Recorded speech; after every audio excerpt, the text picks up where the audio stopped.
Good evening. I am Evelyn Matos. I will be your teacher for today in English class. In your English class, and we will start right away. We will not be wasting any more time, as time is very precious and it's already late. Now, look at what is presented on the PowerPoint presentation. Yes, ma'am. Good evening. Can you give me no? Do you know what this is? What type of literature is this?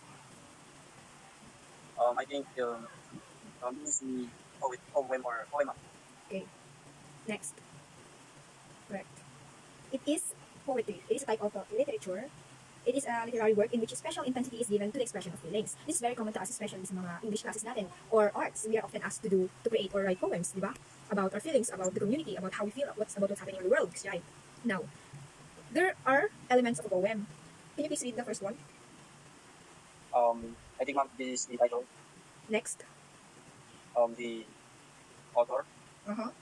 This title and the author, we already know what's in this, the name of the poem, pangalan ng poem. The author is who wrote this poem. Next is the stanza. This is a group of lines na nakikita natin all together, di ba? Of 10, 4 lines ganon. 4 lines.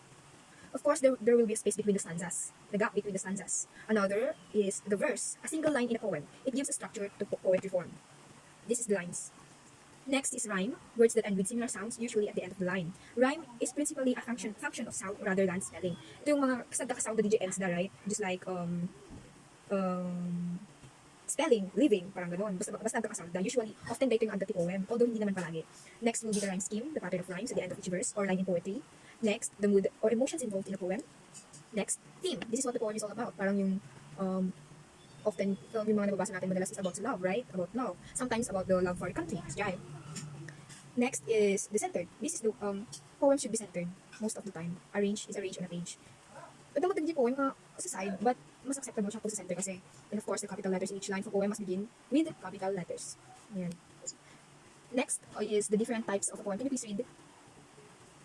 I think, ma'am, na present, naka-PowerPoint presentation. Ay, hindi nakakabig ka bagay. Hindi nga nakakabig tayo, ma'am. Okay nga niya. Okay. Ano ba kita man? Yes, ma'am. Okay, the first one please. The different types of poem is the haiku poems and the inverse poems. Now, for the haiku poems, traditionally, haiku poems are 2 lines and stanzas with 5, 7, 5 syllable count. This form of poetry also focuses on the beauty and simplicity found in nature. For example, ma'am, six journey over children wander on. Okay. This is often, ano naman? While the free verse poems, ma'am, there is the refers to the genre of free verse poems is the least defined. In fact, they are delivered regular, taking on anti-personal, personal.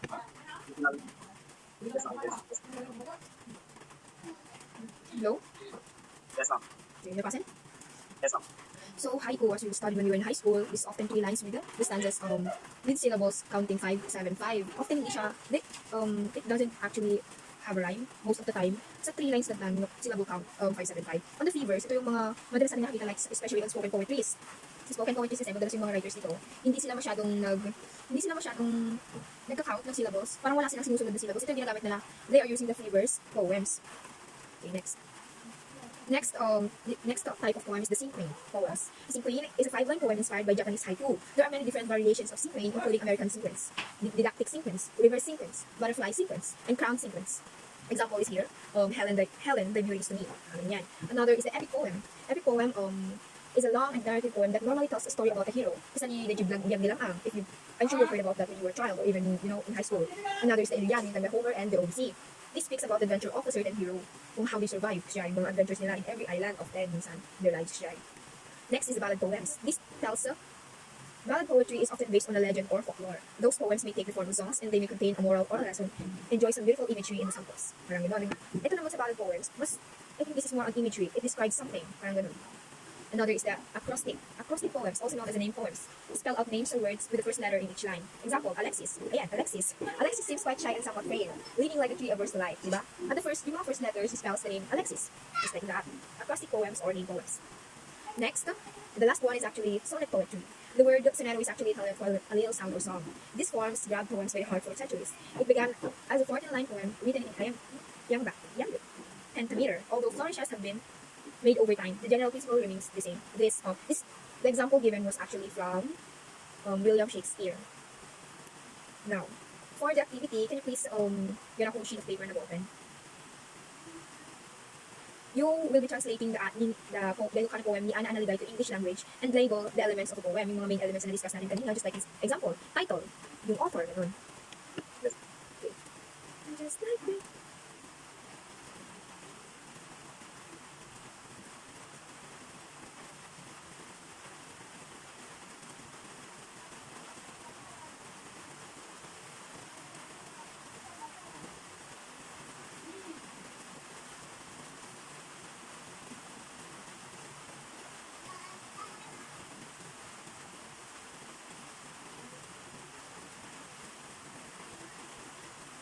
Ako ang mag-isilaw ang kamakita.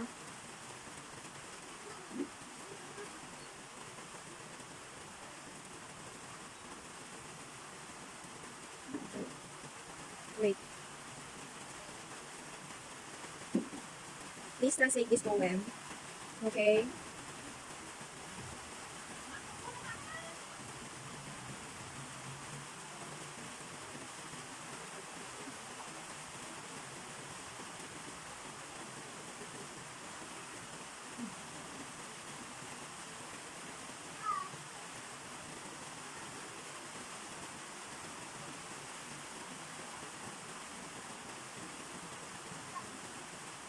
Wala si Mon? Oh, ma'am. Ano yung mali? Wait.